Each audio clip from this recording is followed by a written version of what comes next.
This is how you can go from 5,000 organic impressions a month to 7 million, because each piece doesn't have to be massive. Let's say I have 50 people on the customer advisory board and half of them participate in each marketing campaign. I have a sales advisory board of 500 people. Apollo has one. It's 4,000 now. We grew it. It was awesome. I have like 20 friends on social. I have 100 affiliates. I've got 2 influencers on, and they have to post because it's their job. Partners, I've got 50 partners. I've got partner communities. Then I have 100 employees. I've got all my executives. One piece of content, I can distribute that piece of content 100 times. That means that each post can get 1,000 impressions and I'll reach 100,000 people organically. Just take a second to think about that. What if it's 5,000 impressions per post? Just kidding, I know the math. It's 500,000 organic impressions. So when you think about this, it becomes like, it changes the game entirely.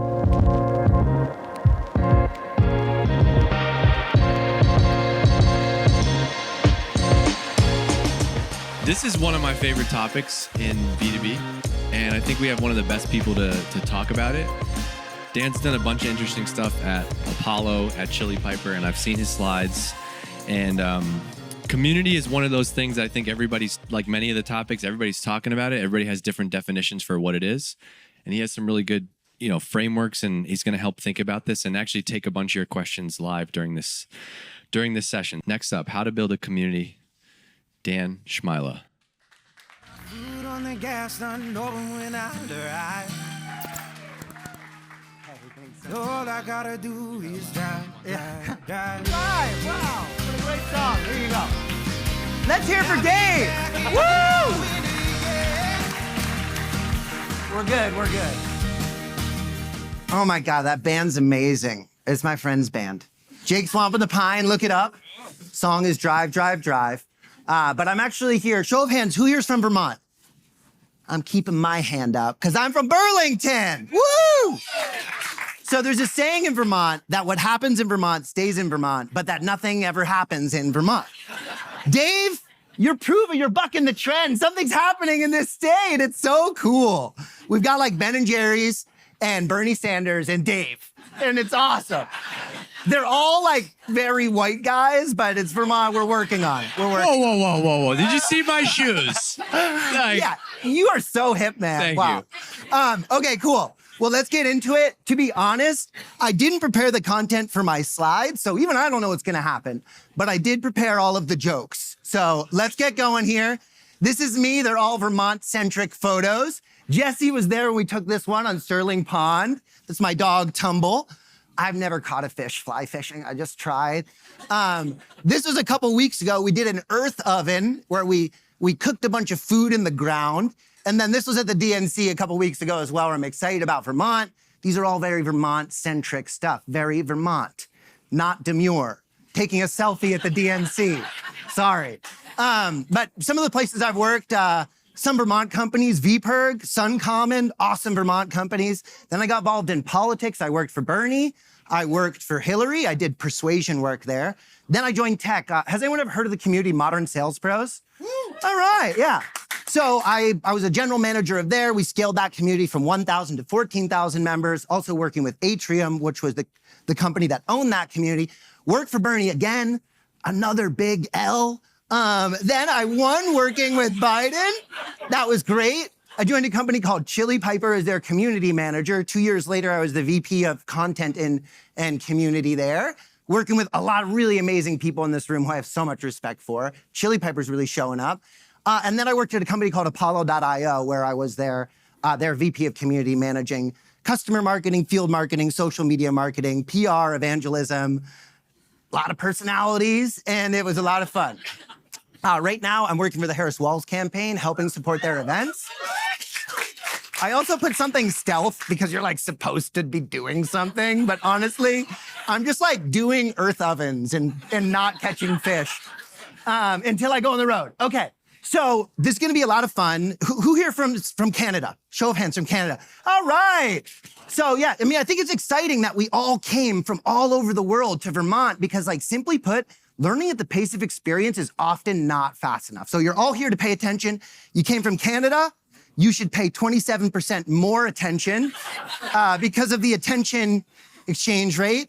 And about 30% more laughter at my jokes because, like, I freaking need it. Okay, Next slide. Today we're going to discuss what is community marketing. We're going to discuss cross-community evangelism and customer relationship. And then also we're going to determine your community strategy. It's going to be a lot of fun.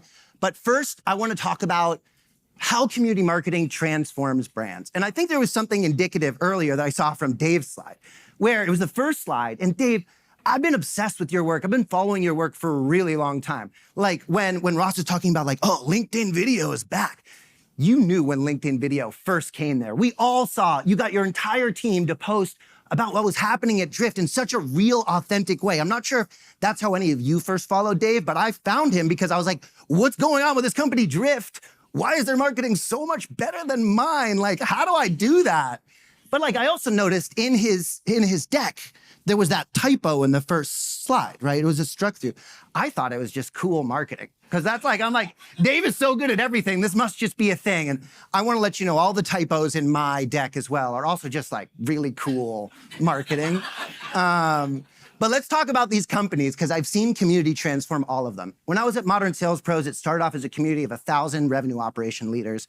2 years later, we're at 14,000. We've done events in 15 cities throughout the country, and we monetized it through sponsorship, bringing in about 2.5 million revenue, which actually extended out the runway of the software, which is crazy. Like a community extends the runway of the software. That was wild.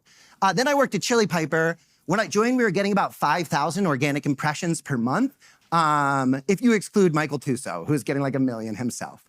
But when I left, we were getting about 1 to 3 million organic every month. And it was about 60% of the acquisition was attributed to programs that I was lucky enough to serve. I had like an amazing team. And then Apollo as well. I joined them. They were getting about 15,000 organic impressions per month. That number became 3 to 7 million organically. Each month, I'll talk about where these impressions come from. And then also, when I left, about 76% of the acquisition came from programs that I managed. During that time, we raised $100 million, reached a valuation of $1.6 billion, increased revenue about 600%. So it was really exciting. I think this stuff works. But there are also other companies that we can all see, like Drift. Like what you did at Drift was insane. All of a sudden, the entire company became a vehicle to distribute the story of the brand. And I was like, what is going on? And then Gong is the same thing. And then we see Clay now doing this as well. I hear them coming up in all these conversations. So like, I believe that marketing is about constantly searching for sources of inspiration. That's part of the reason I love Vermont. Like I'm able to kind of chill out, not really, but like try to chill out. And that brings inspiration. And when you look at these other companies, it's really phenomenal what they've done. Like Gong reached a valuation of 8 billion when Chorus got purchased for like 1 billion. And it's like, what's the difference between the two? I think Gong is a better product, but I think community marketing and folks like we have here played a huge role in that. All right, my slides aren't funny like Ross's. Sorry, you know, like whatever. They're not as funny. So actually, before this, does anyone want to define community for me? Who can define community? There you go, Dave. $100. It's a feeling. Where's Pranav? Get Pranav over here. It's a okay, feeling. maybe we'll get more participation. I think it's like it's a connection of shared interests. Yeah. Honestly, there was no right answer. I just wanted the $100 joke to land. But basically, I define it here as a space, physical or digital, where people who aren't explicitly paid to do so freely exchange knowledge and information. That means a community is a place where people want to build community. What a community is not is like your community where someone's like, I have a problem with this feature. And then an employee's like, here's your solution. That's not a community. That's a message board. There can be Slack groups. They can be in-person meetups. They can be the comment section of social media. They can be Facebook groups, etc. Can anyone try and define community marketing? I made this definition up myself, so it probably won't be right. But it also will be right, because there's no right answer. Community marketing, for $100 that Dave's going to give you. Distributing content through your community members. Sorry, that's wrong, but it's a really good one. Okay, this is the right answer. No, I'm just kidding. I define it as an effort to place your customers as the primary distribution points for your brand. Community marketing enables a shift of marketing through instead of to. So like traditional marketing, you're like, let's get the story in front of our customers. Community marketing is like, let's build a relationship with our customers. Then they'll deploy that voice to the spaces. A lot of what we heard of in Ross's bit, and I'm going to expand on some of that a little bit. So community marketing is identifying the spaces of influence and deploying the customer voice to those spaces. Once again, Ross, dude, you took all my content, bro. Like, come on. Just kidding, just kidding. It was awesome. I loved it. It was so great. So here's a QR code if you wanna go, because I don't want to explain everything. You can find this a LinkedIn post. I also happen to have the best LinkedIn URL. It's been deactivated for some reason. Oh my gosh. Then just go to linkedin.com/greatmarketing and you'll find me there because that's my URL. But basically, the idea of an influence map, it kind of builds on what Ross is saying. Okay, we want to distribute our brand. We want to take one piece of content and separate it across a million things. But like, where are those spaces? And like marketers, we love to make everything way more complicated than it needs to be. The easiest way to find out where to market is always just to ask, hey, where do I market? Like, what's influencing you? So what I would suggest is if you want to truly understand like an extension of the stuff Ross is talking about, like what groups do I go into? You survey your customers. What blogs are you listening to? What podcasts are you interested in? What social media platforms are you in? Who do you respect the most on social? What events are you attending? You build this list from your closed won, your closed lost, your prospects, and they'll literally give you a blueprint of where to market. And then the question becomes, okay, how do we do all that Ross stuff in that space? Like, how do we deploy the voice to that space? And I'm gonna talk about that as well. So as you can see, the number one step here is to build an influence map. And then the number one step is also to invest into a social media and customer marketing team. That's just great marketing, not a typo, not a typo. Okay, so let's keep on going here.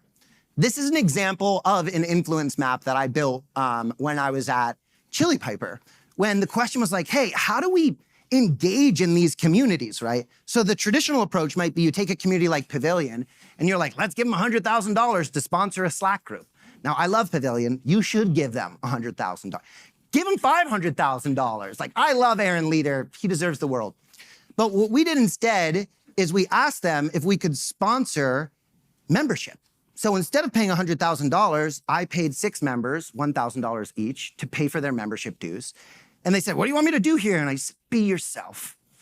Just be yourself. But like, they know if they love us, which I only pick people I love, that they'll advocate for us. And that is the difference between marketing to and through your customers. So we're gonna get into this a lot, but basically what you really wanna focus on, in my opinion, isn't the communities themselves, it's this black dot in the middle. Like, how do you create a culture of people who want to evangelize for you? And like, this is what I've done at all the companies I've been at, and it's been like pretty successful. I'm also gonna take about 10 minutes in this and dive into the question we heard last time, which was like, what's the connection between organic social and demos? Because like, I have full correlation for that at Apollo, and we can dive into it. It's gonna be a lot of fun. By the way, as we go throughout, if anyone has a question and wants me to expand on something, just raise your hand and I'll call you during. And then if it's something I'm gonna touch on later, I'm gonna say, no, not that question. But if it's good, I'll answer it. Okay, cool. Next slide. When we talk about community marketing, I know everyone's obsessed with Reddit. I'm not. It's okay though. But that's because I'm a SaaS marketer, a B2B SaaS marketer. And primarily the stuff I see on Reddit, to be honest, is like people objectifying women on like Reddit. So I don't like Reddit. But anyway, it's great though. You gotta be everywhere. But I wanna talk about LinkedIn because like, I can never talk about LinkedIn in Vermont. Like I talk about LinkedIn in Vermont, they're like, oh, weird. But we have like a bunch of LinkedIn people here. So let's talk about LinkedIn. Because like, I'm super proud of what we've accomplished at LinkedIn at the last couple of companies I'm at. The first thing I'll say is like not featured on the slide here are some incredible employees I've had who followed me from company to company, specifically Mejuli Arias and Taylor Boger.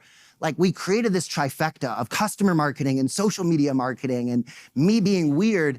And it like ended up going really well. So when I joined Apollo, we had about 15,000 LinkedIn followers and we added 57,000 that year. Gong was always our North Star. Got them. We're their North Star now. I mean, they're worth 8 billion and we're not, but it's okay. But basically, like, I wanna dive into this really quickly because when we think about community in the context of B2B, a lot of it's actually happening on LinkedIn. Like, look around. Like, what percentage of you met each other through LinkedIn? Show of hands. Who here met someone through LinkedIn first? Okay, who here met someone through Reddit first?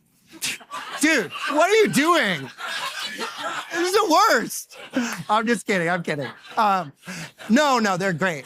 But basically, like, I'm gonna take a couple minutes on this because I didn't even know what to talk about. And I'm like, this would be a great thing to talk about. because it's so easy to differentiate. And a lot of times the stats we get are total misnomers, and marketers take directions from things that don't make sense. Like, for example, it's well known if you post more than 5 times in a week from your company account, you're gonna get like a 25% hit to your reach. Has anyone heard this? Okay, what if you post 15 times? You get a 300% increase, and then you remove 25% of it, right? That's more. I'm not very good at math, but that's a lot more. So like, what we've found, and Pranav talked about this a little bit, is like, if you want to build a community, you need to celebrate your customers where they're at. And for me, that's often on LinkedIn. So the way to do this is to build paths from customer advocate to user-generated content. One thing is the very first thing I do at every company I go to. I ask them, like, when a customer shows you love, what do you say? Like, imagine like you're at your high school reunion and you go up on stage, you're like, I love Stevie. Stevie says nothing. And then you say it again, maybe quieter this time, like, I love Stevie.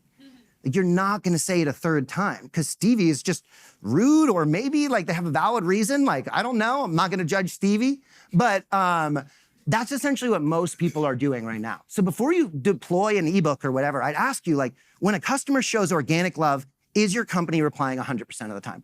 Show of hands, when someone shows organic love on social, is your company replying 100% of the time? All right, most of the people here, you're blowing it. Get it together. Just kidding. You might not have the bandwidth for it, but it actually really, really helps. Because when you acknowledge someone's advocacy, more than just highlighting it and drawing traffic to it, you're starting a journey. What's your question? I'll get into that in a second. Really bad question. Dave, can we get him $100? Yeah, I'll get your Venmo. $100. I'll get into that in a second. But very little tooling. Yes. What's the proper way to respond when someone shows you love? Are you going to go into that too? I'm going to go into that too right now. Yeah. I'll go into both right now, actually. Great question earlier, by the way. So I've always hacked this together, but essentially on LinkedIn, if you go into your mentions, you'll see everyone who mentions you, right? And then you just physically reply to that. I've taken it a step further. We use the tool called testimonial.io to take every single profession of love and bring it up what we call an advocacy journey, which I'll talk about a little bit later. But in this case, I hired someone from Venezuela. She's amazing. If she's on the market, if anyone wants an introduction to her to create this path, I'd be happy to intro. Incredible. And basically what happened is anytime anyone posted anything positive, we would comment publicly, wow, thanks so much. You're such a great marketer. You have such great taste in software. Then we would DM them and say, hey, we love this. Something I stole directly from Devin and Gong. Can we put this on our wall of love? And then we get their permission to put it on the wall of love. And this would happen within 24 hours. And then our product marketing team would go into this wall of love and they'd find an aggregation of every positive mention ever. And they'd be like, case study, double down on this person speaks at an event. But the idea is like, if you don't use a software for it, you use a human for it, you're actually not only gathering that, but you're creating the foundation of a relationship. And you can pay someone who's not super senior to build that relationship, and they pass that relationship off to other people who do that more. Did that answer kind of both of your questions? Great. All right. Build paths from customer advocate to user-generated content. We just covered that. That's literally what the questions asked. Great questions. The second one is to validate these content pillars. This is something Pranav talked about earlier, where it's like you can get attribution on the whole, and I'll talk about this, where you can look at like, hey, there's a direct correlation between organic user-generated impressions and web traffic or demos and the flow through. Usually it's just web traffic, but if you have a PLG product, that should flow through at your conversion rate. And you can validate these content pillars by looking at the organic impressions of one. Like, for example, those who don't currently capture all the user-generated love, it'd be really easy to capture all of that. And then once a week, you make a post about it. This person said this great thing about us. Does that work? Does that post work? Okay, now you know, you can just post about it once per week. If you're posting 5 times a week, that's 20% of all your content right there. Validate the pillar and then move on. The pillars should be human-centric. The third tip here is to vary your content mediums. And this just means that like, you can think about it as almost like a Sudoku, not the best metaphor, but it's like, if I have a thing I want to talk about, like showcasing organic customer love, that's one topic, but I also can split it into several different pillars. So I can be like a video about this, a picture about this, long form content, short form content, a poll. So each pillar can be distributed by content medium. And the idea is not to reach someone with something that's 100% relevant to everyone every time. The idea is to hit every single person in your following with something that's relevant to them once a week. Because people don't need a lot of value to be engaged when the baseline is like other people's boring white papers on LinkedIn. They just need to be seen and heard. So like, let's say you have 3 personas like RevOps, marketing, leadership, CEO, then you have your content pillars fit under those personas. Okay, once a week, I'm gonna do a piece of content 100% relevant to founders.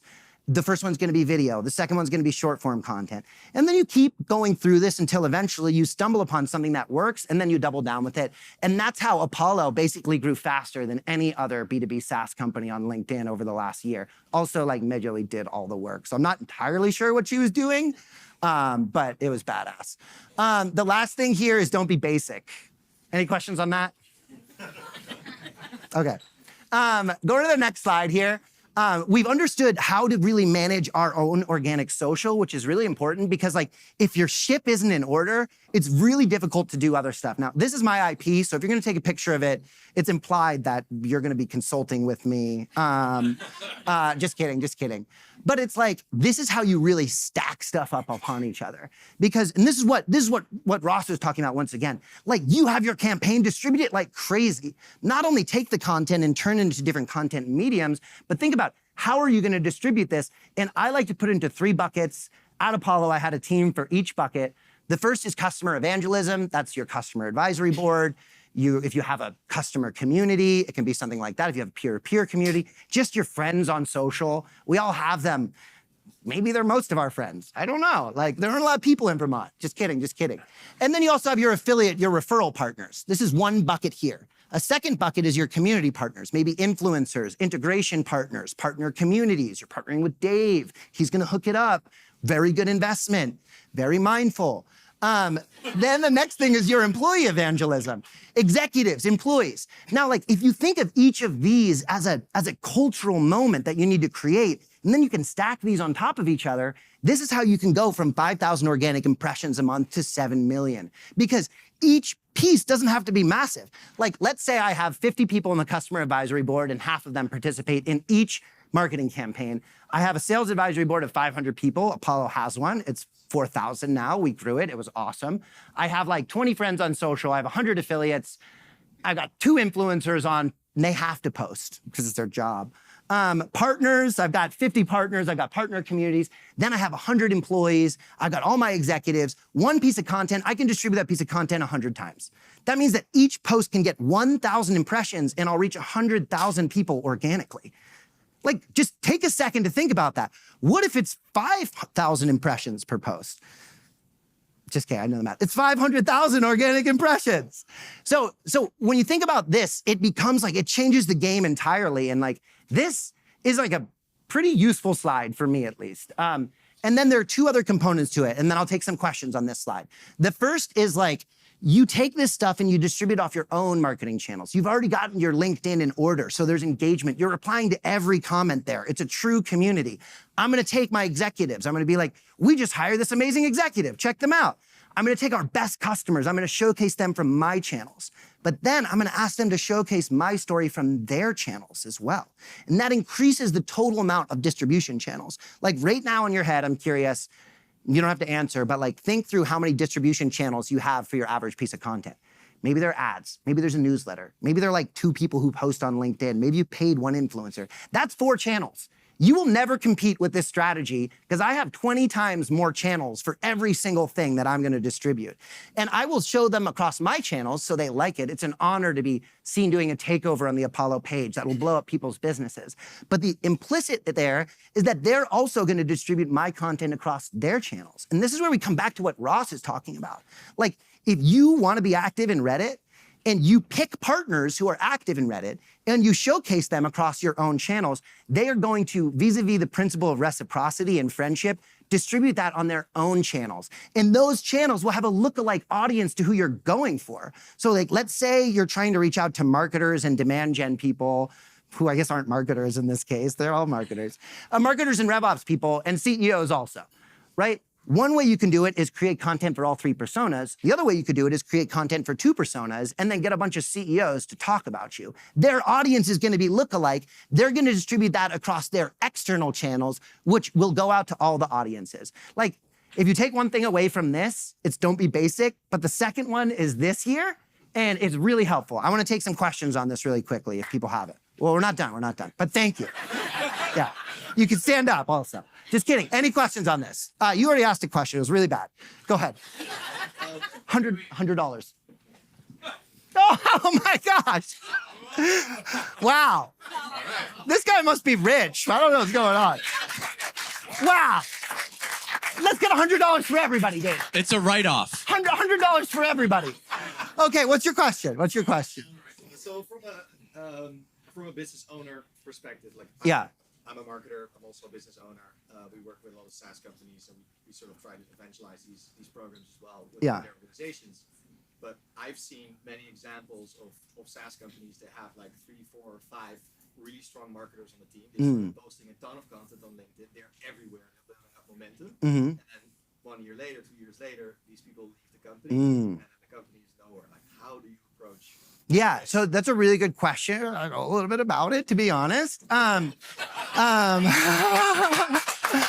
But look at that.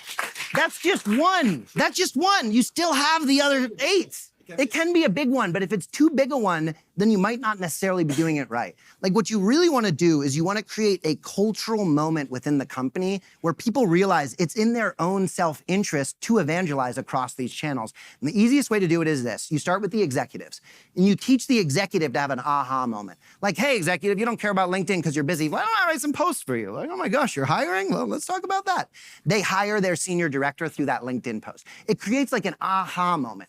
Like, if you're using Paramark or something, that aha moment is, by the way, Pranav didn't mention in his speech, he has a software that does all of that stuff. So you should just buy his software. But anyway, when you get attribution for what you're looking for, and then you're like, I posted on LinkedIn, I hired someone. Then it becomes less of a, hey, please post, and more of a, like an executive's like, I gotta do this. And then when people see the executives posting, then they're gonna be more likely to follow that lead and it happens. So like, if you place a couple people as the center, these 4 marketers or whatever, you are making yourself vulnerable. But if you create like a cultural transformation, that should last afterwards. And it comes from the top down, starting with the CEO, also comes from the bottom up, where if people are like seeing AEs post content and they're exceeding quota more, they're like, I gotta post content too because I care about money because I'm a sales rep. Okay, next slide here. Can I ask a question? Yes. How do you convince B2B executives not to be basic? You just write their content for them. Yeah. No. They're not basic. You need to convince them to be a little more basic sometimes because they'll be like, my belief is that whatever craziness is coming out of founder mode. So basically, it's about teaching them the concept of content pillars, right? That's in my philosophy. I'm sure Devin has I'm so excited for your chat tomorrow. I'm sure you have a different philosophy. It's probably better because you have 100 times more LinkedIn followers than me. But a Vermont LinkedIn follower is like dog years. It counts as 7.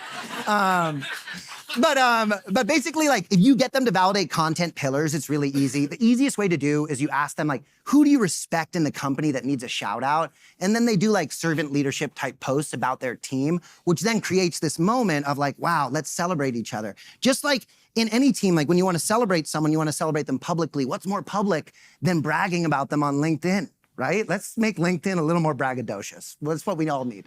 Okay, this is another really cool slide that kind of shows this in unison. Because like when you have this and then you're hitting, each campaign is hit from like 100 different angles.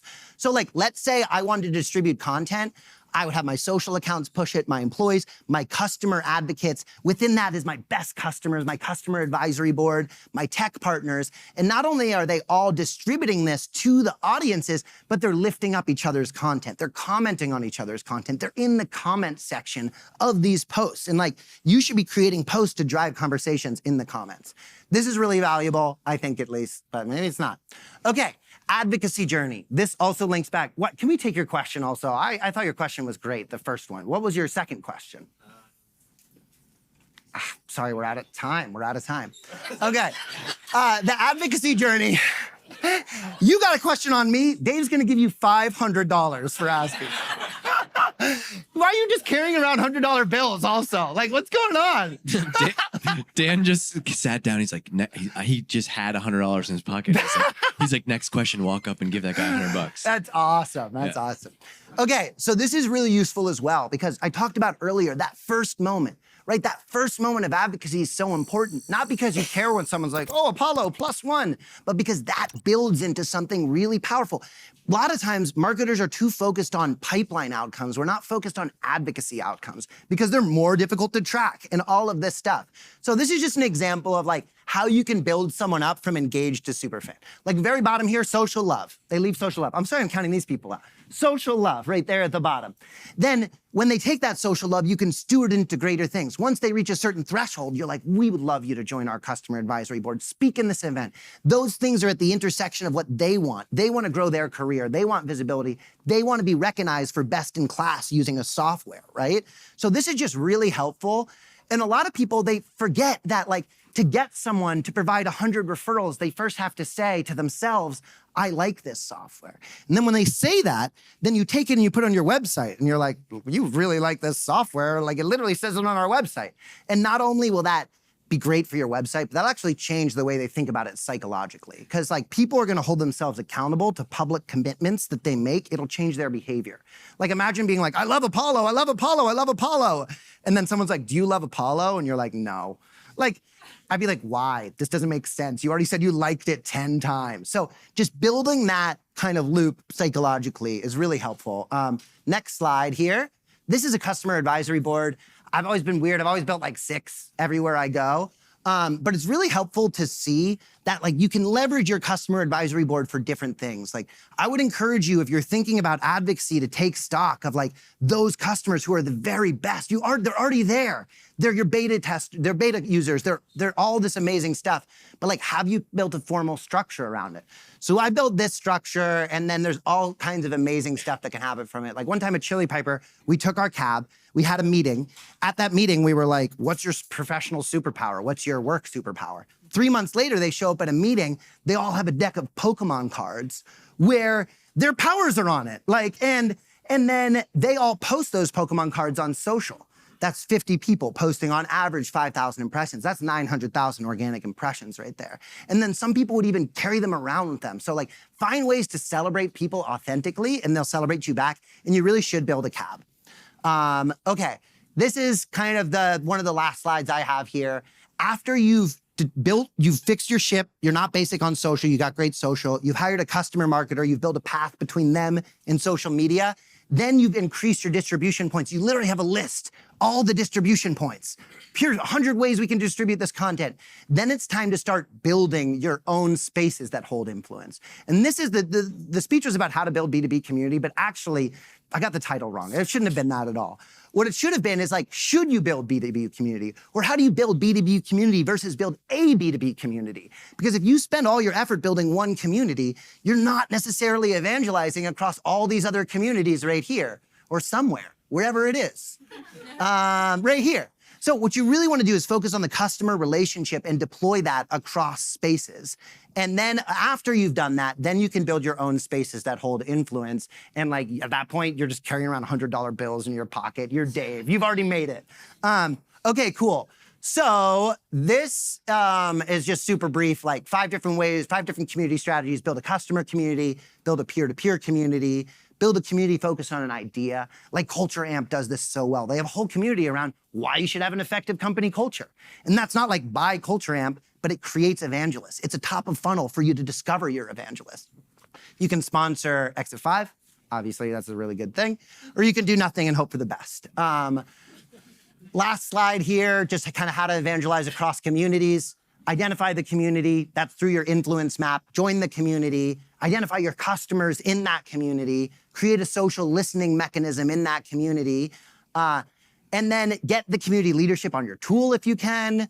Have them social listen for you, and then get your customers to participate in these communities. Like in an age where AI is going to saturate more and more and more in an inauthentic, high velocity way, I honestly believe community marketing is the answer to that. Because what community marketing is, it's an insane profusion of insanely high velocity, authentic content. I believe it's the answer to AI.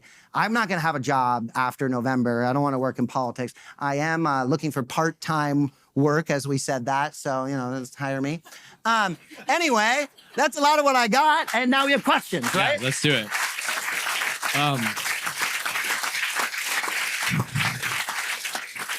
That was really good. Two things that I want to just call out. I think it's crazy that like everybody that is working at a company that builds a product here, they talk about talk to customers. And then that same camp of people then don't believe that social media is the right channel for their business. Yeah. And it's like the entire reason you've been able to do what you did at Apollo, how Exit 5 exists at a business is because we're good at social media. We're not posting funny TikToks or anything. We're just talking about a topic and being active there. And the feedback loop you get from social media, Dan and I were talking about earlier. He's like, man, the content has been great. You want to know why the content has been great so far? I have tested each one of you already. Everyone that's spoken has been on a podcast already, on the X5 podcast. So that's a signal. We know that is something that people want, so we can go do more of that. And so your content, the more you post, you're getting those constant feedback loops and signals. The other thing is it's crazy. People want all these hacks and shortcuts, but they won't take the time to respond to comments on social media. It's like someone commented about your brand and you simply don't have the time. And then it's like, where do we find customer love? Right. Like apart from the people we're ignoring. Right. And so last thing, and I'll shut up and we'll take a question. We do this for Exit 5. So you have somebody in Venezuela that built this. We do it like Matt created this and Anna has taken it on now. Once a week, she goes to LinkedIn, she finds every single person that has mentioned Exit 5 and we have it in a Slack channel. Anytime we do marketing now, we have those screenshots. I've used as a CMO, everybody loves the stats and spreadsheets. I've used screenshots of something that somebody says at an event or a reply to an email or a comment on social media. Like that can often be the best marketing. You just have to be able to track it so you can use it. Okay, couple questions for Dan before we get Lachey up here. Okay, let's go to Brendan and we'll go over here. Thanks for listening, everybody. Hi, friend. Thanks. He was at my house yesterday. Hey, so quick question. I've noticed that there's a lot of communities that like they spring up, companies start them, they quickly turn to like tumbleweeds because it's just getting hammered, especially in Slack with like at here webinar today, next day at here another webinars. Yeah. Like they treat it like audience and not community. If you aren't hired in to build community and maybe don't already have the buy-in for this, how do you think about changing the mind of the executive team so you aren't constantly getting pushed of like, how many trials is this going to lead to? How many? Yeah. And this is something that Pranav talked about earlier. It's such a good question because it's like your executives, and it also links to a bunch of posts speeches we've heard. Your executives are going to want measurable things. Like how many QHMs do I get from this? Like how many meetings are we booking from the community? But the reality is that what you're trying to do is you're trying to build brand distribution points. And to answer your question about the bang and bust of the communities, it often comes from the same moral hazard that you described. More often than it being an executive, I would say it's from a community that's leaning too much on sponsorship, so won't pick sponsors that align with the values. Like look at the sponsors today, like Calendly, Use Evidence, Netivic. They're all so relevant to everything we're doing today. So it's amazing. It makes sense for them to be there. Plus, everyone who takes a demo, Dave's gonna give them $100. So like, that's pretty amazing. But when companies like kind of sell out a little bit, it doesn't work as well. What I would say is you want to establish several guardrails on it. First, you should be looking at a variety of metrics within your community. Unique posters per week. That ensures that it's not just dominated by a dude who's like, here's a mental health meme that I relate to as a salesperson with poor mental health. Like, so create guidelines around unique posters, posts per thread, replies per thread, and then follow up with that with NPS surveying to ask people what they want. Because it's really tough to push back against an executive when you're like, hey, like, this is my opinion. But if you're like, oh, great point, executive. I did some surveying of our customers and none of them agree with you. Like they all think you're wrong. Like that is way more powerful. So you survey your customers, you ask them why the community should exist. The other thing I'll say in this is like, sometimes people are building communities and it's all about themselves. You need to not build those communities. They're quixotic attempts from the beginning. Over here. Yeah, sorry. So if let's say you have your customer advisory board as just one of your distribution channels, yeah. What is like the approach for them if you have a piece of content you want them to share? Because it can't just be like, share this for me. Yeah. So I it's like kind of imply you got to share it. Like what I've done is I've established a customer advisory board health score for every member of the cab. So to remain considered healthy, you need to provide one advocacy action, attend the meeting, and provide one referral every 3 months. So you create an upfront contract with these folks. Hey, this is what you need to do. And then you ask them, like, what kind of content do you want to share? Oh, I want to share content about how I'm pushing your software further than ever anything else. Why is that? Well, I want a promotion, right? You seek to understand what somebody's goals are. And then the content is at the intersection of their goals and your goals. If you create a relationship where you're like, this cab is about you posting for us, that is not going to work. But if you ask them, what do you want? Hey, I want to grow as a leader. Then you can filter them content that'll help them grow as a leader. And it's just not going to be for everyone. Like if you look at that slide there, like CEOs are not going to post for you on LinkedIn, but like your top account executive might. So the way it's shaded in is kind of what you leverage from folks. And it's almost like you should have enough happy customers to be able to do this, especially if you're capturing all the customers at the first moment of customer love and then pushing it out. The other aspect of that is like, when you get that feedback loop, like the best 3 days of Apollo's demo history ever was actually when like this guy named Cliff was like, Apollo sucks and whatever, we pay them. And then like 40 customers were like, hey, Apollo doesn't pay me for anything, but I love them. And then that was the best 3 days in a company that raised $100 million and became a unicorn in a down market. That was our best 3 days ever. So it's like, when you understand what people want and you're genuine and real with them, they will show up for you. And it really depends what they want. A lot of times they want influence over the roadmap. A lot of times they want to feel special. They want to get promoted. They want to get their next job. They want a discount. They want to ensure that the roadmap doesn't compete with their company. So it really varies. And yeah.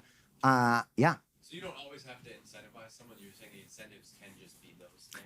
I never incentivize people.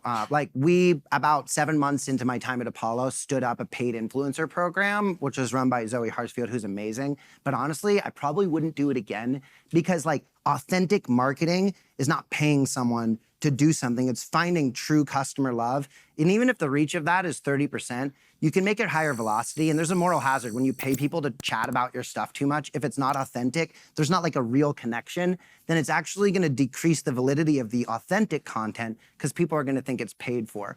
So what I like to do is like bribe people with fun gifts instead. And they don't even know that I'm paying them.